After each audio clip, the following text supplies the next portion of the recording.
الرحمن الرحيم الحمد لله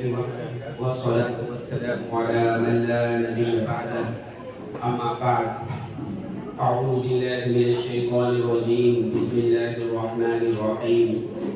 اقرأ باسم ربك الذي خلق خلق الإنسان من علق اقرأ وربك الأكرم الذي علم بالقلم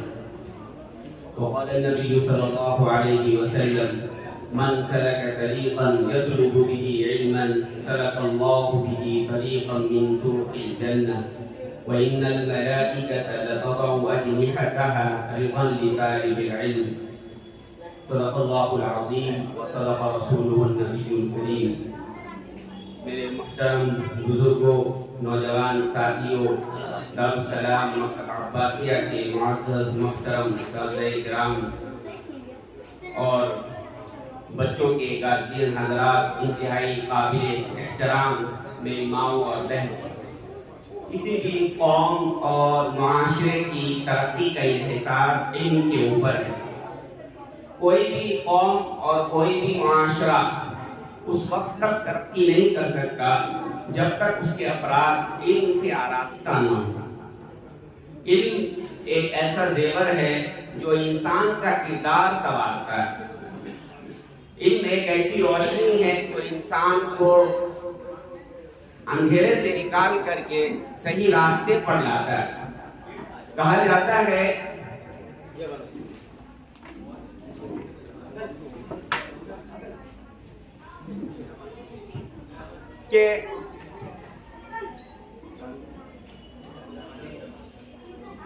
کہا جاتا ہے کہ جس انسان کے اندر علم نہیں وہ انسان نہیں، جانور ہے. اور جس گھر میں علم والے نہیں وہ گھر نہیں، جانوروں کا جڑبہ ہے. اور جس ملک اور اس علاقے میں علم والے نہ ہو وہ ملک اور علاقہ حیوانات کا جنگل ہوگا. علم ہی وہ عظیم صفت ہے جو انسان کو جانوروں سے ممتاز کرتی ہے، انسان کو مکمل انسان بناتی ہے، انسان کو اشرف المخلوقات کا درجہ عطا کرتی ہے. دنیا کے اندر جتنی بھی چیزیں ہیں اگر ہم ان کو بانٹیں، تقسیم کریں تو بانٹنے اور تقسیم کرنے سے وہ چیزیں کم ہوتی ہیں، گھٹتی ہیں. لیکن علم ہی ایک ایسی چیز ہے کہ اس کو جتنا بانٹا جائے، جتنا تقسیم کیا جائے، اس میں اور اضافہ ہوتا ہے، اس میں اور بڑھوتری ہوتی ہے. علم ایسی دولت ہے جو کبھی لٹتی نہیں، خرچ کرنے سے کبھی گھٹتی نہیں. اسلام کے اندر علم کی اہمیت اور فضیلت کے لیے بس یہی بات کافی ہے کہ اللہ تبارک و تعالیٰ نے تقریباً 600 سال کے بعد جب انسانوں کے پاس اپنا پیغام بھیجنا شروع کیا، سید الانبیاء والمرسلین حضرت محمد صلی اللہ علیہ وسلم کے اوپر وحی کے نزول کا آغاز ہوا اور تقریباً 600 سالوں کے بعد اللہ نے انسانوں کو خطاب کیا، انسانوں کے نام پیغام بھیجنا شروع کیا. تو وہ سب سے پہلا پیغام سیکھنے، سکھانے اور پڑھنے پڑھانے کے بارے میں. اقرأ باسم ربک الذی خلق، پڑھو اپنے اس پروردگار کے نام سے جس نے تمہیں پیدا کیا. عرب کی اس وقت جو سچویشن تھی، جو حالت تھی، اس کے اعتبار سے وہ پہلا پیغام توحید کے بارے میں بھی ہو سکتا تھا، کیونکہ عرب کے لوگ اس وقت شرک، بت پرستی میں مبتلا تھے، مورتی پوجا میں مبتلا تھے. وہ پہلا پیغام انسانی حقوق کے بارے میں بھی ہو سکتا تھا، کیونکہ اس معاشرے کے اندر انسانی حقوق کی دھجیاں اڑائی جا رہی تھی. وہ پہلا پیغام عورتوں کے حقوق کے بارے میں بھی ہو سکتا تھا، کیونکہ اس معاشرے میں سب سے زیادہ مظلوم عورت تھی. عورتوں کو پاؤں کی جوتی سمجھا جاتا تھا، عورتوں کی جائز باتوں کو بھی ماننا مردانگی کے خلاف سمجھا جاتا تھا. بچی کی پیدائش، ایک انسان کے گھر میں بچی کی پیدائش ذلت اور رسوائی کا ذریعہ تھی. وَإِذَا بُشِّرَ أَحَدُهُم بِالْأُنثَىٰ ظَلَّ وَجْهُهُ مُسْوَدًّا وَهُوَ كَظِيمٌ، جب کسی کو بیٹی کی پیدائش کی خبر دی جاتی تھی تو اس کا چہرہ سیاہ ہو جاتا تھا، وہ اندر ہی اندر گھٹنے لگتا تھا، غمزدہ ہو جاتا تھا. تو وہ پہلا پیغام عورتوں کے حقوق کے بارے میں بھی ہو سکتا تھا، لیکن اللہ تبارک و تعالیٰ نے انسانوں کے نام جب 600 سال کے بعد پہلا پیغام دیا تو وہ پڑھنے پڑھانے اور سیکھنے سکھانے کے بارے میں دیا۔ اس سے اللہ تبارک و تعالیٰ نے انسانوں کے دل و دماغ میں تعلیم کی اور علم کی اہمیت بیٹھا دی، اور یہ بتا دیا کہ جب انسان علم سے آراستہ ہوں گے اور صحیح علم سے آراستہ ہوں گے تو پھر یہ ساری خرابیاں، یہ ساری برائیاں، یہ سارے خرافات انسانی معاشرے سے خود بخود ختم ہو جائیں گے اور انسان صحیح معنی میں انسان بنے گا۔ اللہ تبارک و تعالیٰ نے قرآن پاک میں اللہ کے رسول صلی اللہ علیہ وسلم نے اپنے مبارک ارشادات میں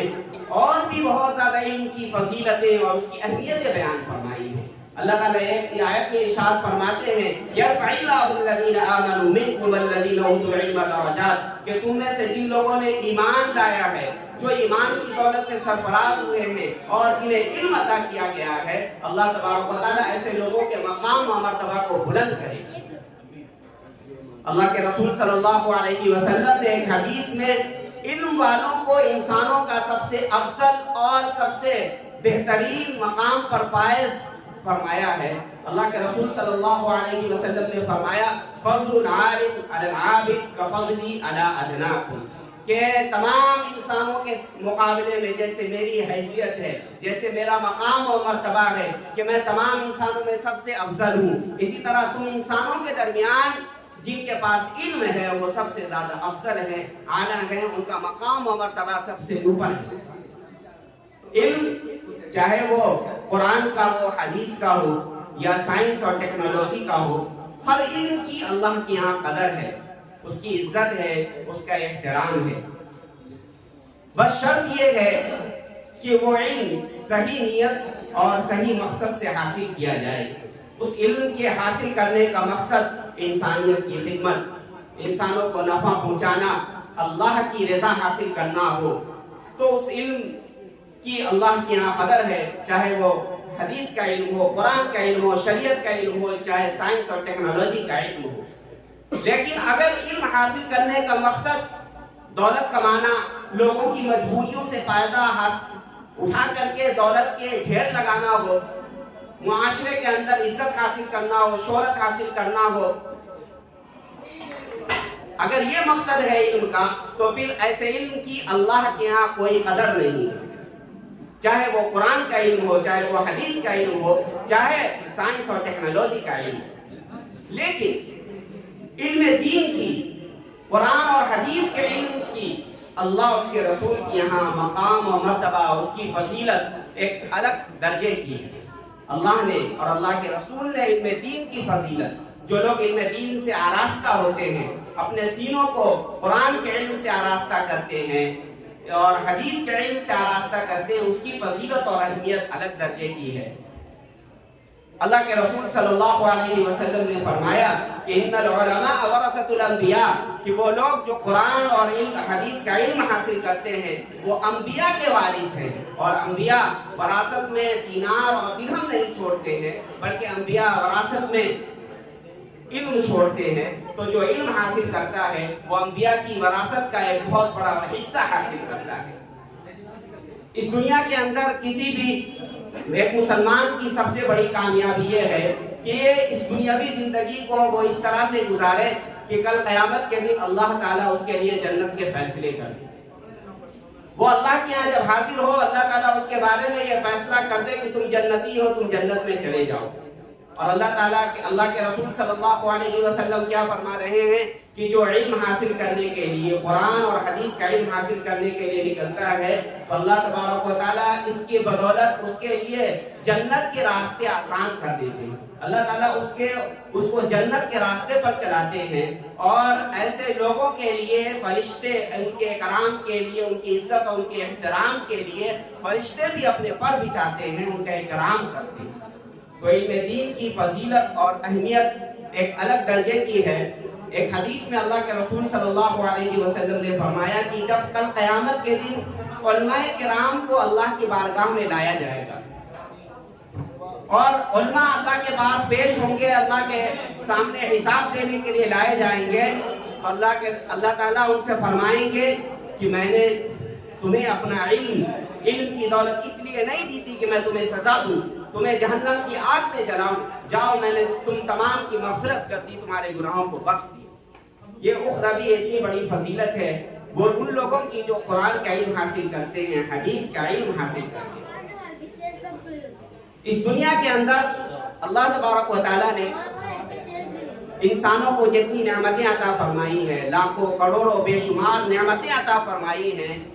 ان نعمتوں میں سب سے قیمتی نعمت، سب سے عظیم نعمت، سب سے بڑی نعمت وہ قرآن کی نعمت ہے۔ اللہ نے جو انسانوں کو عطا فرمائی ہے، قرآن سے بڑھ کر انسانوں کو ملنے والی کوئی بڑی نعمت نہیں ہے، کوئی قیمتی نعمت نہیں ہے۔ اللہ کے رسول صلی اللہ علیہ وسلم نے فرمایا تبرک بالقرآن فإنه کلام اللہ وخرج منہ، کہ قرآن سے برکت حاصل کرو کیونکہ یہ قرآن اللہ کا کلام ہے، اللہ کے پاس سے ہو کر آیا ہے، یہ الفاظ، یہ حروف، یہ اللہ کے ہیں۔ تو قرآن اس دنیا کے اندر انسانوں کے پاس اللہ کی سب سے بڑی نعمت ہے، سب سے بڑی دولت ہے، اور اللہ تعالیٰ اس نعمت کو حاصل کرنے، اس نعمت کی حفاظت کے لیے جن لوگوں کا انتخاب کر لے، ان کے لیے اس سے بڑی سعادت اور خوش نصیبی کوئی نہیں ہو سکتی۔ تو اس اعتبار سے ہم سب لوگ اور آپ یہاں پر موجود گارجین حضرات بڑے خوش نصیب ہیں کہ آپ کی اولاد کو اللہ تبارک و تعالیٰ نے اپنے قرآن کے لیے منتخب فرمایا ہے، ان کے سینوں کو اپنے قرآن کی حفاظت کے لیے منتخب فرمایا ہے۔ یہ اتنی بڑی دولت ہے کہ اس دنیا کے اندر اس سے بڑی کوئی اور دولت حاصل نہیں ہو سکتی، اللہ کی طرف سے اس سے بڑا اور انعام آپ کے اوپر نہیں ہو سکتا۔ اور ہم دیکھتے ہیں کہ دنیا کے اندر اگر کوئی قیمتی چیز ہو، کوئی اہم چیز ہو تو اس کی حفاظت بھی اسی طرح سے کی جاتی ہے۔ ہم گھروں کے اندر عام استعمال کی جو چیزیں ہوتی ہیں وہ یہاں وہاں رکھ دیتے ہیں اور یوں ہی پڑی رہتی ہے، لیکن سونا، چاندی، ہیرے اور جواہرات اس کو بہت سنبھال کر رکھتے ہیں، لاکر میں رکھتے ہیں، کیونکہ اس کی اہمیت ہے اور ہمیں معلوم ہے کہ وہ بڑی قیمتی چیز ہے۔ اسی طرح سے اللہ نے آپ کو یہ بہت بڑی دولت دی ہے، بہت بڑی نعمت دی ہے، تو اس کے تقاضے بھی ہیں، اس کی ذمہ داریاں بھی ہیں۔ استاد محترم حضرت مولانا خلیل الرحمن سجاد نعمانی دامت برکاتہم العالیہ ہمیں نصیحت کیا کرتے تھے کہ اللہ نے جو آپ کو یہ علم دین کے لیے منتخب فرمایا ہے، قرآن اور حدیث کے علم کے لیے انتخاب فرمایا ہے، یہ آپ کے اوپر اللہ کا بہت بڑا انعام ہے، یہ اللہ کا آپ کے اوپر سب سے بڑا احسان ہے، اس لیے اس کی قدر کریں، اس کو اہمیت دیں، اور اس کی قدر کرنے کے لیے سب سے پہلا درجہ یہ ہے، سب سے پہلا کام یہ ہے کہ آپ دن بھر میں 24 گھنٹے میں کم از کم ایک مرتبہ اللہ کی بارگاہ میں 2 رکعت شکرانہ کی نماز پڑھیں اور اللہ سے کہ بارگاہ میں دعا کرے کہ اللہ آپ نے جو یہ نعمت دی ہے بہت بڑی نعمت ہے، اس کی قدر کرنے کی توفیق عطا فرمائے۔ تو اللہ تبارک تعالیٰ نے آپ کے بچوں کو علم دین کے لیے منتخب فرمایا، قرآن کے لیے منتخب فرمایا ہے، یہ بہت بڑی دولت ہے، اس کی ذمہ داریاں ہیں، اس کے تقاضے ہیں۔ جہاں جن استاذ کے پاس پڑھتے ہیں ان کا احترام، ان کا اکرام کرنا، جس ادارے میں بچے پڑھتے ہیں اس ادارے سے جو ہدایات دی جائے، جو رہنمائی دی جائے، ان ہدایات اور رہنمائیوں پر مکمل طور سے عمل کرنا، ان کو بروئے کار لانا، اس ادارے کو مضبوط کرنا، ہر اعتبار سے مضبوط کرنا، جسمانی اعتبار سے، مالی اعتبار سے اگر تقاضا ہے تو اس ادارے کے تقاضے کو پورا کرنا، یہ ساری تقاضے ہیں۔ ان تقاضوں کو پورا کریں گے تو اللہ تبارک و تعالیٰ اس نعمت میں اور اضافہ کریں گے، اس کی رحمتوں اور برکتوں کا ہم اپنی آنکھوں سے مشاہدہ کریں گے۔ اس دنیا کے اندر جو باتیں کہی گئی ہیں اللہ تبارک و تعالیٰ اس پر عمل کرنے کی توفیق عطا فرمائے۔